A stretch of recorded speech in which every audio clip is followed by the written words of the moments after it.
선한 왕으로 기록된 요시야, 여기서 이제 선하고 악하다라고 할 때 그 판단은 당연히 이제 우리의 기준이 아니라 하나님의 기준, 하나님의 관점에 따른 것입니다. 그러므로 하나님을 경외하고 그래서 하나님의 뜻을 따르는 자는 선하며 하나님을 거스르는 자는 악하다라고 성경은 말씀합니다. 그러면서 한 가지 유념해야 할 것은 이런 것이라 말씀을 드렸어요. 세상의 역사, 기술과 성경의 기술은 큰 차이가 있다라고 말입니다. 그래서 이제 세상 역사가들은 위대한 왕으로 치켜 세우지만 성경은 그렇지 않을 수 있다라고 했어요. 그 이유는 평가의 기준이 다르기 때문입니다. 세상에서는 세속의 논리, 예를 들어 그 왕이 나라를 이제 부국 강병의 길로 인도했는가라는 것에 이제 초점을 맞춰서 평가를 하는 경우가 적지 않아요. 세상의 역사가들이 위대하다라고 평가를 내린 왕은 대체로 넓은 땅을 정복한 왕을 지칭합니다. 광개토 대왕, 알렉산더 대왕, 칭기스칸. 상당히 이제 많은 부분에 있어서 그와 같은 범죄에 속한 자들, 폭력과 전쟁에 능한 자들, 강자들이었습니다. 하지만 성경은 그렇지가 않아요. 하나님의 관점, 하나님 나라의 관점에서 평가합니다.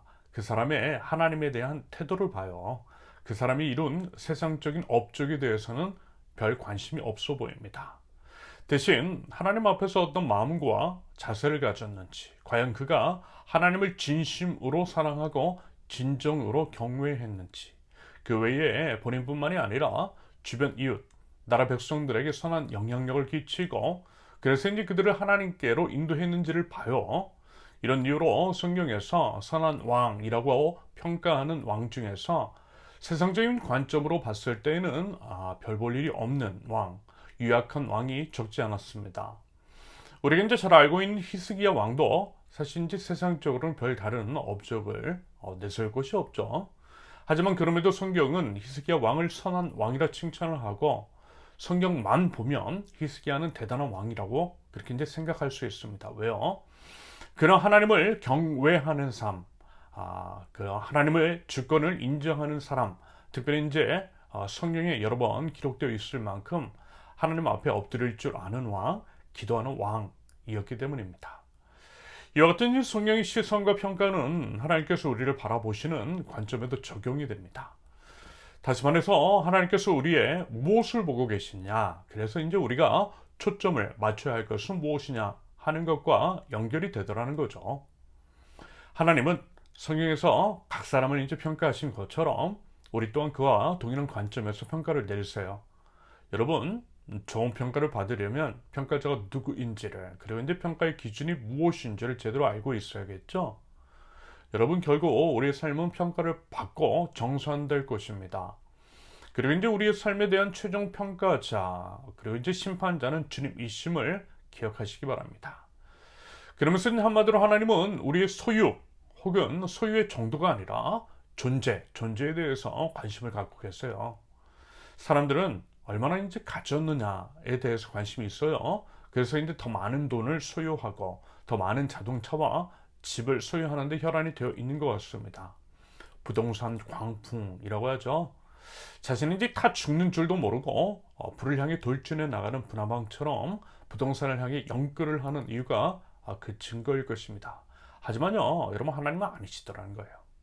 하나님은요, 내가 하나님 앞에서 어떤 사람인가라는 것들을 보세요. 하나님에 대한 내 마음의 중심은 무엇인가에 대해서 관심을 갖고 계세요. 하나님의 관심사는 우리의 존재입니다. 그래서 우리가 계속해서 우리가 이제 자신에게 물어야 할 것은 나는 과연 하나님 앞에서 누구인가에 대한 질문입니다. 여러분, 성경을 제대로 보십시오. 성경의 이제 기술 방식, 그리고 이제 성경에 흐르는 하나님 나라 복음, 하나님 나라의 원리와 그 본질적 의미를 볼 줄 알아야 합니다.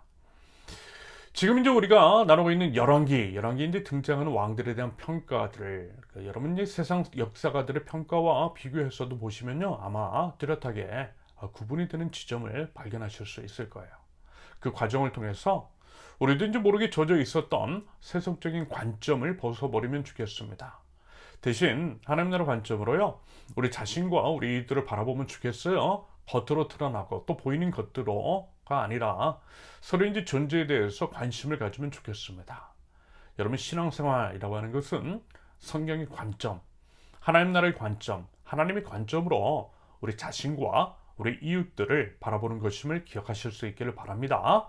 아무튼 요시야는 히스기야 이후 유일무이한 선한 왕으로 기록되어 있어요. 이미 심판은 정해져 있었고 요시야 한 사람만으로는 심판을 되돌리기에는 역부족이었다라는 것이 너무 아쉬울 정도입니다.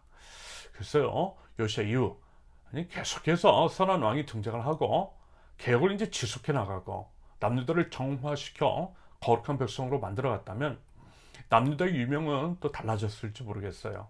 하지만 그런 일은 일어나지 않았더라는 것. 요시야 이후 개혁은 멈추었고 그래서 남유다는 결국 바빌로니아에 의해서 멸망하게 됩니다. 저는 이러한 이스라엘의 역사를 마주하면서 이와 같은 생각이 들었습니다. 개혁은 끝까지 지속되어야 한다라고 하는 것. 도중에 멈추면 안 된다라고 하는 것. 악을 끊어내는 것은 한 번으로는 불가능하더라는 것. 그것을 완벽하게 뿌리 뽑아낼 것 같이 근본적인 개혁이 지속되지 않는 한은 개혁은 결코 성공할 수 없다라고 하는 것들을 배웠어요. 악이 그만큼 끈질기고 무섭다라는 것이겠죠. 아마 이제 한국의 근현대사를 보시면서 그 같은 생각을 다들 하실 거예요. 가까이 있는 해방 이후 7.18 청산만 제대로 이루어졌다면 글쎄요. 해방 이후 현재까지 한국 사회 안에서 벌어진 수많은 참극 또한 상당히 많이 막을 수 있지 않았을까. 그래서 이제 우리나라가 좀 더 성숙하고 발전된 나라가 되지 않았을까라고 하는 아쉬움이 있습니다. 그런데요, 그런 일이 이제 벌어지지도 않았고요. 또 이제 단기간에 개혁은 이루어졌는지는 몰라도 그 개혁은 번번이 좌절되었던 우리나라의 현실입니다. 독일의 이제 68 혁명, 나치 전범을 완벽하게 청산하기 위해 노력했던 독일과 너무나 대조적인 우리나라가 많이 아쉬운 면이 있어요. 이런 아쉬운 모습들, 그에 대한 탄식이 가득한 우리입니다. 그래서요, 하나님께서 이제 과연 우리나라에 대해서 어떤 뜻을 가지고 계실까에 대해서는 궁금하기도 하고요. 완전한 개혁이 이루어지지 않은 것을 비롯한 한국 사회의 현실을 마주하면서 계속 또 이제 기도하게 되는 것 같습니다. 아무튼 요시야는 자신의 재위 기간만큼이라도 최선을 다해서 개혁을 단행해요. 나라를 개혁하되 그는 오직 율법책, 성전을 수리하다가 우연히 발견된 율법책을 근거로 해서 개혁합니다. 그러면서 이제 오늘 본문에서는 그가 이제 언약책이 기록된 대로 6월절 이제 지켜 행했다라고 하죠. 21절의 기록처럼 분명하게 이야기하고 있습니다. 이 언약책에 기록된 대로, 무슨 말이죠? 말씀대로 시행하겠다라는 것입니다. 인간의 생각이나 인간의 뜻이 아니라 하나님의 말씀이 분명한 기준이 된다라는 것이고요. 하나님의 말씀에 생명을 걸겠다라고 하는 결기를 보여주는 대목입니다. 그러면서 이 유월절을 지켜 행하는 것은 22절의 기록처럼 사다시대 때로부터 요시야 왕에 이르기까지 이와 같은 유월절을 지킨 일은 없었다라고 이제 기술하고 있어요. 물론 이 말씀의 의미는 그전까지 유월절을 아예 안 지켰다라고 하는 것이 아니라 과거에는 유월절을 지키긴 지켰을 때 그것이 바른 신학적 성경적 원리에 따라 지킨 것은 아니었다라는 것입니다. 아울러 형식은 지켰는지는 몰라도 그 안에 담긴 본질적인 의미는 지키지 않았다라고 하는 의미일 거예요. 그래서 이제 만약에 유월절이 왜 중요하며 그것을 이제 지키는 본질적인 의미는 무엇인지 등등에 대해서 꼼꼼하게 따져보면서 유월절의 정신을 제대로 살렸다면 나라가 이 모양 이 꼴은 아니었을 것이라는 의미도 담겨 있는 것으로 해석됩니다. 그리고 이제야 비로소 요시야 때에 와서 제대로 말씀대로 유월절을 지켰다라는 거죠. 그럼 여러분, 그게 뭐죠? 유월절의 의미, 유월절을 지키는 혹은 지켜야만 하는 까닭. 23절을 보시면 주님을 기리는 유월절이라고 이제 분명하게 말씀합니다. 맞아요, 여러분. 유월절은요, 주님을 기리는 것입니다. 주님이 중심이시더라는 거예요. 그러면 이제 주님을 기린다라고 하는 것들은 또 어떤 의미예요? 그것을 알기 위해서 먼저 유월절의 유래에 대해서 생각해 보면 출애굽 시대로 되돌아갑니다. 이집트의 파라오, 피라미드라고 하는 계급 사회의 정점에 있는 권력자는 쉴 틈도 주지 않고 대규모 토목 공사 등의 이제 사람들을 동원하고 억압 착취합니다. 하나님은 그곳에서 고통받는 하나님의 백성 이스라엘의 신음을 들으셨어요. 하나님은 약자의 신음에 귀를 기울이시는 하나님이십니다. 성경적 정의라는 것은 하나님의 약자에 대한 끈질긴 편애이고, 하나님은 모든 사람이 차별 없이 인간으로서의 존엄을 보장받고 인간으로서 누려야 할 마땅한 기본권을 누리길 원하세요. 그것이 바로 하나님의 나라인 거죠. 이런 맥락에서 억압착취당하는 히브리 민족을 간과하지 않으셨고요. 이에 모세를 통해 그들을 구원하고자 계획하시고 실행하십니다. 하지만 당연히 이제 이집트의 파라오가 그들을 쉽게 내줄 리 없겠죠. 저 임금으로 최저 이제 시급도 주지 않아도 되고, 법정 근로시간 같은 것들은 준수하지 않아도 되며, 쉼없이 굴릴 수 있는 이스라엘 백성들, 소모품처럼 써버려도 되는 그들을 그냥 놓아줄 리가 없었을 것입니다. 이집트의 논리, 세상의 논리는 그래요. 사람을 사람 대우자 하지 않아요. 자신의 이제 탐욕을 충족시키기 위해서 사람을 도구화하고 대상화합니다. 사람을 사람 취급하지 않음으로써 인간의 원형인 하나님께 대항해요. 이것이 바로 세속의 논리, 우상이 지배하는 세속 사회 안에서 드러나는 전형적인 모습입니다. 그 대표적인 것이 파라오가 지배하는 이집트인 것이고, 파라오는 히브리 민족을 끝까지 붙들고 있었어요. 그래서 하나님께서는 모세를 통해 10가지 재앙을 내리시죠. 10가지나 내리실 때까지 히브리 민족을 놓아주지 않았던 것은 그만큼 파라오의 욕심이 끈질기다라고 하는 의미일 것입니다. 세상의 유혹, 사단마귀의 권세가 강력하다라는 거죠. 말씀을 드린 것처럼 이집트는 세상을 상징합니다. 우리 이제 예수님의 재림 전 하늘의 권세자 사단마귀가 잠시 이제 왕노릇하고 있는 이 세상은 우리를 놓아주려고 하지 않아요. 마치 이집트의 파라오가 히브리 민족을 놓아주지 않으려고 했던 것처럼 말입니다. 여러분, 그래서요, 하나님의 개입이 필요한 것입니다. 파라오가 순순히 놓아줄 리가 없고, 우리의 힘으로는 스스로 구원받을 수가 없고 출애굽할 수가 없기 때문에 하나님께서 개입하세요. 하나님께서 도움을 주셔야만 구원을 받을 수 있다라는 것입니다. 이런 이유로 내려진 10가지 재앙이고, 그중 가장 마지막 재앙이 장자재앙입니다. 장자재앙은 이집트에서 난 모든 처음 태어난 것은 다 죽는 재앙이죠. 만약에 이스라엘 백성을 이집트 왕이 놓아주지 않으면 그렇게 하시겠다라는 것입니다. 그런데요, 파라오는 이미 9가지 무서운 재앙을 똑똑히 경험했음에도 불구하고 안 놓아줘요. 그래서 결국 하나님의 말씀대로 이집트 땅에 장자 재앙이 임하게 되죠. 하지만 그 가운데에서도 하나님은 하나님 나라 백성들을 지켜주시더라는 것. 하나님의 주권과 섭리, 하나님의 왕이심을 인정하는 사람들이 하나님의 말씀대로 행할 때에 살려주시고 재앙을 피하게 하세요. 그리고 이제 그 말씀은 이런 것이었습니다. 어린 양을 잡아서 그 피를 문지방에 좌우 문설주에 바르라는 것. 그러면 그 피를 보고 장자 재앙을 집행하는 천사가 그 어린 양의 피를 보고 넘어간다는, 넘을 월, 영어로는 pass over라고 한다고 그렇게 하세요. 그래서 이제 정말 그 말씀대로 순종한 모든 사람들, 설령 히브리 민족이 아니라 할지라도 어린 양의 피를 바른 짐은 재앙이 넘어갔어요. 말씀대로 했던 모든 사람들에게 차별 없는 구원이 임하게 되었던 것입니다. 이처럼 하나님께서 구원해 주신 그날 죽음의 천사로부터 구원해 주시고 이집트의 압제로부터 구원해 주신 것들을 기념하는 날이 유월절이고, 영어로는 패스오버입니다. 이런 이제 장자 재앙을 끝으로 이스라엘 민족은 드디어 이집트에서 탈출하게 되죠. 한마디로 유월절 어린 양의 피로 구원을 받았다라고 하는 의미인 것이고요. 만약에 유월절이 없었다면 구원은 없다라고 하는 의미도 될 것입니다. 그리고 이것은 친히 유월절 어린 양이 되어 주셔서 십자가 위에서 못 박혀 죽으신 예수님의 십자가로 연결이 됩니다. 예수님께서 십자가 위에서 흘리신 피 때문에 우리가 구원을 받았다라는 거죠. 그러면 여러분, 이런 유래가 있는 유월절을 지킨다라고 하는 것은 과연 어떤 의미가 있는 것일까요? 먼저는 과거 이스라엘 백성이 어떤 상태였는지를 기억하라는 것이겠죠. 사람으로서의 존엄도 존중받지 못하고 억압과 착취 가운데 있는, 살아도 산 것이 아닌 상태, 이미 죽은 자들이었다라는 것입니다.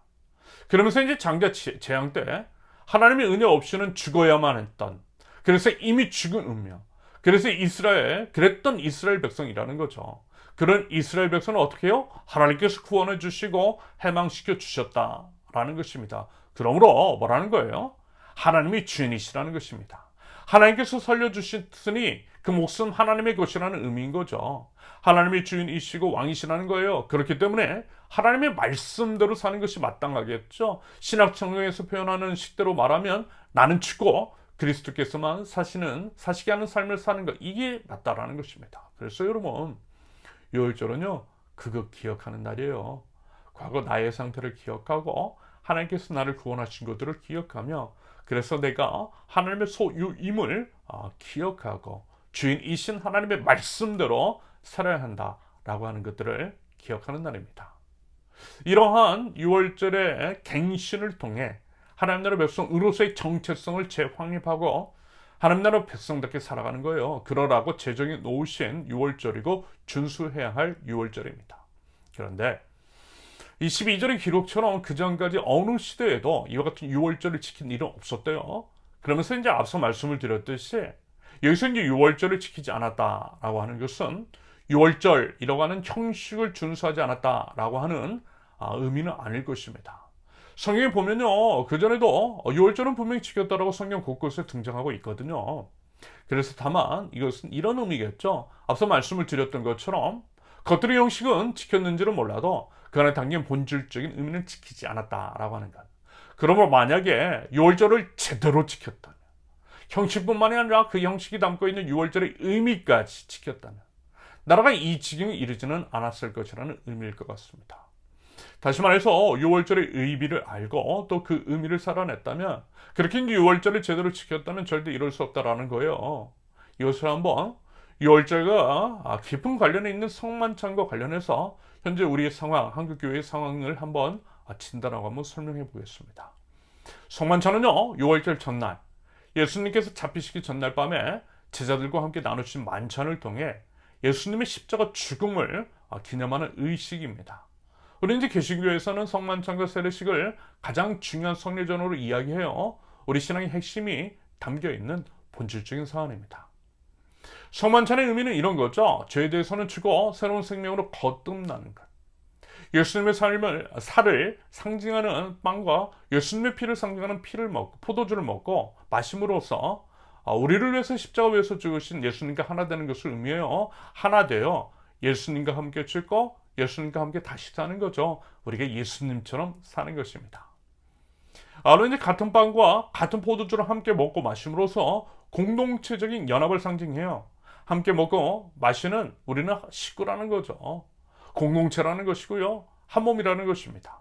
결국 성만찬을 통해 예수님과 하나가 되고 우리 서로가 하나가 되는 것입니다.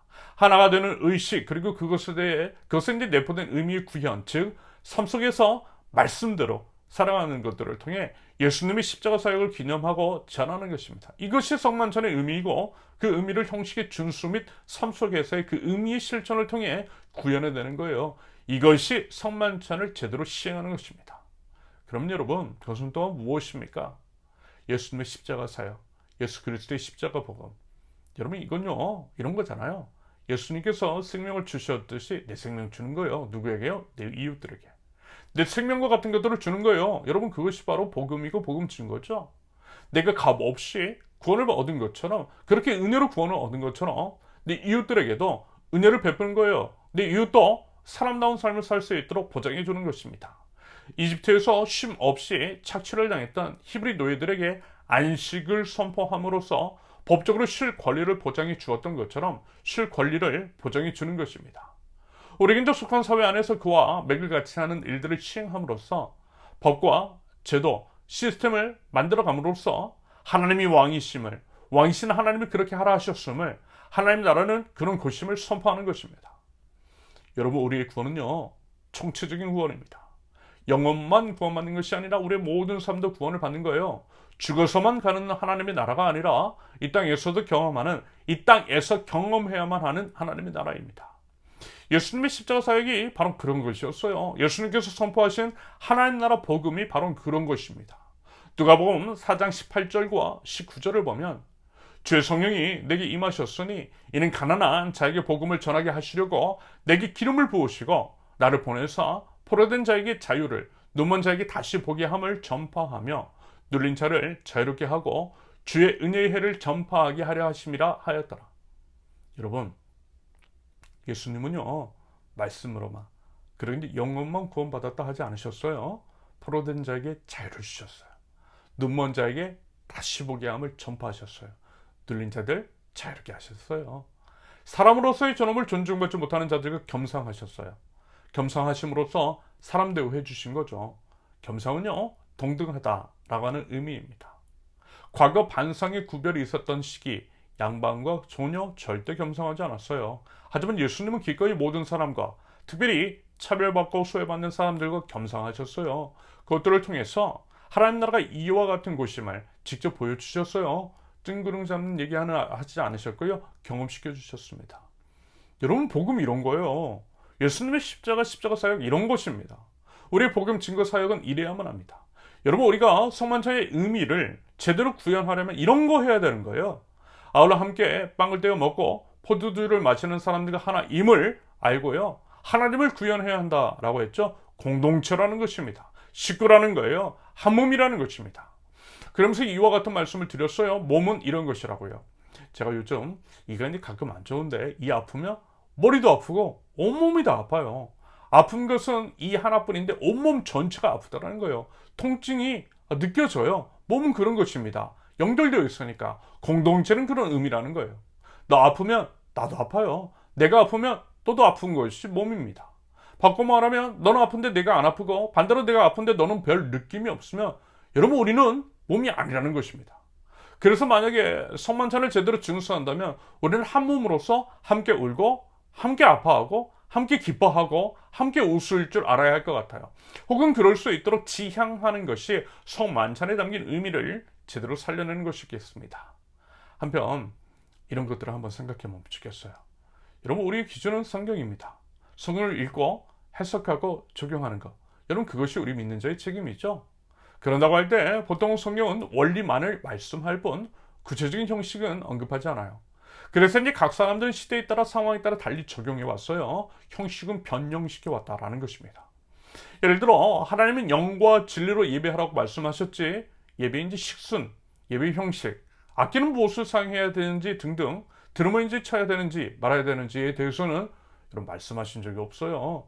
영과 진리 가운데 형식은 자유롭게 해도 된다라는 것입니다. 그런데 우리는 보통 어때요? 과거의 학습, 경험, 우리 인식을 지배하는 그런 것들이 이제 우리 인식을 지배하는 경우들이 많죠. 성경이 아니라 전통이, 성경이 성경이 아니라 과거의 이제 경험이 기준이 되어버린 거죠. 그래서 이제 예전에 교회에서 배워왔던 대로 하지 않으면 어색해요. 본질상 틀린 것은 아닌데 틀린 것처럼 느껴지는 경우가 있죠. 여러분, 이런 점도 한번 생각해 보시면 좋겠습니다. 손가락이 달을 가리키고 있으면 달을 보면 되는데, 혹시 손가락 모양에 매여 있는 것은 아니었는지. 다시 이제 성만찬으로 돌아와서 저는 의문이 많이 들었어요. 과거 이제 교회들에서 이루어졌던 성찬식을 마주하면서 너무 형식적이라는 생각이 들었습니다. 왜냐하면 우리 이제 개신교에서 가장 중요한 성례전이라고 하면서 말로만, 형식으로만 그럴 뿐 실제 이제 삶과는 너무 괴리되어 있었기 때문입니다. 그냥 뭐 알맹이 없이 형식만을 준수하고요, 우리 성만찬했다, 뭐 이 정도에 그치는 것 같았어요. 어쩌면 제가 대형교회 안에서만 사역을 해서 그랬는지도 모르겠습니다. 아무튼 이제 성만찬은 분명 예수님을 기념하는 것이고요, 예수님의 십자가를 기억하고 예수님의 십자가를 살아내는 것인데, 교회 안에 십자가가 없더라고요. 십자가의 삶, 내 이웃을 살려내기 위해서 자신의 생명과 같은 것들을 내어주는 것을 찾아볼 수가 없었습니다. 사람이 중요하다고 교회는 건물이 아니라 사람이라고 하면서 실제로는 그렇지가 않았어요. 성만찬의 의미하면 너무 이질적인 모습이 너무 많았습니다. 봉사자에게 김밥 하나 사주는 것 너무 아까워했어요. 교회 돈 먹는 거 쓰는 거 아니라고 하면서 김밥 2줄 먹지 말고 1줄만 먹으라고 하더라고요. 그러면서 생명 없는 건물에 돈을 쏟아부었습니다. 교회가 어렵다면서 부사역자 잘라냈어요. 그러면서 담임 목사 사례는 더 챙겨갔어요. 성만찬에 담긴 의미, 즉 예수님의 십자가는 분명 자신의 생명을 버려 우리를 살려내는 것인데, 그것이 성만찬을 통해서 기억하고 구현해야 할 십자가인데 그런 거 없었어요. 성만찬을 하는 줄은 몰라도 십자가는 교회 안에 없었습니다. 그러면서 이제 성만찬은 한 몸, 공동체, 식구됨을 구현한다라고 되어 있잖아요. 그런데 내 옆에서 성찬식을 하는 사람이 누구인지를 몰라요. 모르니 그 사람이 아파도 아무런 감흥이 없어요. 감흥이 없으니 주머니도 안 열려요. 함께 울어주지도 않아요. 눈물도 안 나요. 나랑 상관이 없으니까요. 한 몸이 아니니까 그런 겁니다. 한 몸이 되기 위해서 노력을 하지 않아서 그런 거예요. 성만찬을 했는지 몰라도, 같은 교회 건물 안에는 있었는지는 몰라도 한 몸, 한 공동체 식구는 아니었다라는 것입니다. 이 부분에 대해서 저는 의문이 들었던 거예요. 이게 과연 교회일까? 하나님께서 과연 이런 것들을 원하셨을까? 성만찬을 통해 나를 기념하라 라고 하신 예수님의 말씀이 고작 빵이나 떼어 나오는 거 먹고 포도주 한 잔 따라 마시는 거, 고작 그 형식만을 준수하라고 하신 것일까? 아니요. 저는 그렇게 생각하지 않았어요. 하나님께서는 언제나 하나님의 뜻, 속마음, 본질적인 의미에 대해서 숙고하라 하셨어요. 겉으로만이 아니라 속으로, 우리의 마음으로, 우리의 마음의 중심으로, 실천으로, 삶으로 하나님을 섬기길 바라셨어요. 그것이 바로 말씀대로 사는 것이라고 하셨습니다. 반대로 형식은 준수하는지 몰라도 그저 형식만을 준수하는 것, 그것으로 자신의 의무를 다했다라고 의스됩니다. 심지어는 그렇게 하지 못하는 이들에 대해서 정죄와 판단을 하는 것에 대해 예수님께는 욕하셨어요. 바리새인들이 그랬던 바리새인들을 호되게 꾸짖으셨어요. 위선자라 하셨습니다. 대신 능력도 없고 아는 것도 없고 가진 것도 없지만 마음과 정성을 다해 하나님 앞에 나아갔던 자들의 예배를, 그들의 주님에 대한 태도를, 예수님을 따라서 자신의 생명과 같은 것들을 팔아 가난한 자들에게 돌려주겠다라고 하는 자들, 그렇게 예수님의 삶을 살아내는 자들을 더 기뻐하셨고요. 그들을 하나님의 사람이라고 말씀하셨습니다. 여러분, 이것이 바로 성만찬과 세례식, 그 외 하나님의 말씀 안에 담긴 하나님의 뜻을 구현해내는 참 하나님의 사람이라는 것입니다. 여러분, 그래서 만약에 그랬다면, 유월절의 의미를 제대로 알았다면, 그래서 말씀대로 말씀 안에 담긴 본래적인 의미를 살아냈다면, 과연 하나님께서 이스라엘 백성을 심판하셨을까요? 아니요, 절대 그렇지 않으셨을 것입니다. 유월절을 통해 하나님의 은혜를 입은 하나님의 백성으로서 하나님의 말씀을 따라 이웃에게 은혜를 베풀었다면, 값없이 받은 사랑, 바라는 것 없이 베풀고 내 이웃을 나 자신과 같이 사랑했다면, 그렇게 이제 서로를 사랑했다면, 그리고 유일한 구원자이신 하나님만을 예배했다면, 하나님은 결코 이스라엘을 심판하지 않으셨을 것입니다. 그러면서 이제 저는 한국교회를 봐요. 여러분, 한국교회만큼 외적으로 예배를 가장 많이, 그리고 또 가장 철저하게, 또 가장 세련되게 드리는 나라가 있을까요? 아니요, 저는 없다고 봐요. 그럼 여러분, 하나님은 과연 그런 우리들을 어떻게 생각하고 계실까요? 열매를 보면 뿌리를 알 수 있어요. 그리고 이렇게 생각합니다. 우리 이제 사회는 우리 믿는 자들에게 달려있더라고요. 우리 믿는 자들이 빛과 소금으로서의 역할을 제대로 하느냐에 따라서 세상이 좌우될 수 있다라고 봐요. 그런다고 할 때, 글쎄요, 기독교가 이제 다수였고 사회적 영향이 분명 컸던 크리스텐덤 시대는 이미 종식되었음에도 불구하고 여전히 이제 교회는 갑인 줄 착각하고 있는 것처럼 보여요. 세계에서 이제 제일 큰 예배당이 질비한 한국교회, 예배의 규모도 수요도 형식도 대단하지만 글쎄요, 왜 우리 사회 안에 불평등, 부정의, 부정, 부패는 왜 그렇게 많은 것일까요? 왜 그렇게 증가하고 있는 거예요? 어쩌면 이 모든 것들은 우리가 껍데기 뿌리라는 것을 증명하고 있는 것인지 모르겠습니다. 그래서 여러분, 이제는 회복해야만 합니다. 말씀대로, 말씀에 적힌 대로, 말씀을 먼저 그대로 그 형식만이 아니라 본래적인 의미, 하나님께서 의도하신 대로 지켜 행하는 것, 그것들을 통해 우리 자신이 개혁이 되고 교회가 개혁이 되고 나라와 민족이 개혁되어야만 할 것입니다. 그것이 우리 모두가 살 길인 거죠. 하나님께서요, 지금 우리에게 그 말씀하고 계십니다. 바라기는 하나님의 말씀대로, 말씀의 본래 의미대로 살아가고 우리가 이제 속한 이 땅을 개혁해 나갈 줄 아는 저와 여러분들, 형식의 준수를 넘어 예수님의 삶을 직접 우리가 이제 살아냄으로써 이 땅을 하나님의 나라로 만들어 나갈 줄 아는 우리 세우는교회 공동체 될 수 있기를 예수님의 이름으로 축원합니다. 함께 기도합니다. 살아계신 하나님, 이미 죽은 저희를 생명 주고 살리신 주님, 주님은 저희의 주님이시요 왕이십니다. 하나님을 왕으로 고백하는 하나님 나라 백성인 저희들 하나님을 소리 높여 찬양합니다. 하나님만을 예배합니다. 하나님을 예배하는 저희를 통해 하나님 홀로 높임을 파도없소서. 하나님의 나라가 이 땅 가운데 임하게 하옵소서. 하나님, 이 시간 하나님의 거룩한 말씀 앞에 섭니다. 경외하는 마음, 순종하는 태도로 말씀 앞에 섭니다. 주님 말씀하여 주시옵소서. 저희가 지켜 행하겠습니다. 지켜 행하되 하신 말씀의 그 본질적인 의미, 하나님의 속뜻을 알아 그 의미를 살아낼 줄 아는 하나님 나라 백성들 저희 되게 하옵소서. 하나님의 뜻은 하나님의 나라인 줄로 믿습니다. 하나님의 나라를 말씀과 삶으로 살아내신 예수님처럼 저희가 예수님처럼 사는 것이 하나님의 뜻인 줄로 믿습니다. 예수님의 삶은 십자가입니다. 저희를 구원하시기 위해서 생명을 주셨듯이 하나님 저희도 저희 이웃을 위해서 생명을 주고 생명과 같은 것들을 내어주는 것입니다. 저희 서로 그렇게 사랑할 때에 이 땅 위에 하나님의 나라가 임하게 될 줄로 믿습니다. 하나님 말로만이 아니라 저희 모든 삶으로 저희 능력이 아니라 먼저 그 길을 걸어가신 예수 그리스도를 따라 성령님을 의지하여 십자가의 삶을 살아내는 십자가의 예배자 하나님 나라 백성 될 수 있도록 하나님 저희를 인도하여 주시옵소서. 하나님 이 나라 이민족 조국 대한민국을 봅니다. 정의는 훼손되어 있고 온갖 부정과 불법 거짓과 사기꾼들이 넘쳐나며 그 가운데 선의의 피해자 억울한 희생양만 늘어납니다. 신음소리와 눈물이 이 땅 가운데 가득하고 사망의 냄새가 가득합니다. 하나님이 모든 것 하나님 나라 백성 삼아주신 저희가 하나님 나라 백성들께 살지 않아서 우리의 세상대로 사람들보다 더한 세속적 욕심을 따라 살았기 때문입니다. 빛과 소금, 파수꾼으로서의 사명을 감당하지 않았기 때문입니다.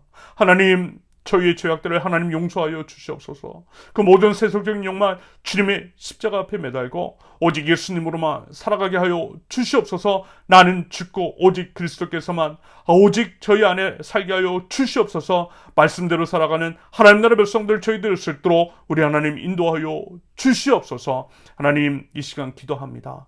특별히 한국교회를 위해서 기도합니다. 말씀으로 정화하여 주옵소서. 말씀대로 살아내는 교회 되게 하옵소서.